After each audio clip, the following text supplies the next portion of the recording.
सुना हुकूमत किसको कहते हैं। हजरत उमर गुजर रहे, फजर की नमाज के बाद 2 गलियां रह गई हैं, आज पूरा नहीं हो सका आपका दौरा। एक छप्पर है छोटा सा, बूढ़ी अम्मा बैठी है, उमर फारूक गुजरने लगे, बूढ़ी को परेशान देखा, अम्मा जी इजाजत हो तो अंदर आ जाऊं। बूढ़ी कहने लगी चल दौड़ जा, अपना काम कर, क्यों इजाजत दूं? तेरी मेहरबानी अम्मा, आने दो। क्या दौड़ जा? तेरी मेहरबानी अम्मा, गुजारिश है, चलो आ जाओ। अंदर आ गए उमर फारूक।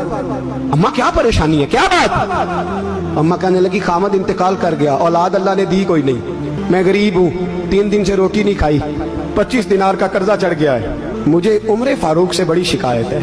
उसने मेरा हाल ही नहीं पूछा। कहने लगे शिकवा है, उमर आया ही नहीं। तो उमर कहने लगे अम्मा उमर को क्या पता कि तू इस हाल में है? कहती है नहीं पता उमर को, तो उमर से कहो छोड़ दे हुकूमत, उसके हवाले करे जो खबर रख सकता है। हजरत सैयदना नाफे फरमाते हैं जिसके सामने किसरा और रूम के बादशाह कांपा करते थे, मैंने उस उमर को बूढ़ी अम्मा के सामने कांपते हुए देखा।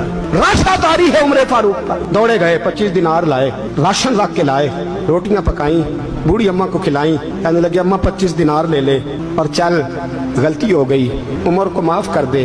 अम्मा बोली, बोल के कहने लगी मैं नहीं माफ करती, एक दफा कब्र में जा लेने दे, मेरे रसूल आएंगे तो मैं उमर की शिकायत करूं। अमीरुल मोमिनीन होके उमर फारूक अम्मा के कदमों में बैठ गए। कहने लगे अम्मा उमर कमजोर है, हुजूर का सामना नहीं कर सकता, तेरी मेहरबानी नबी पाक के सामने शिकायत ना करना। अम्मा कहने लगी चल मैं तेरी खातर माफ कर देती।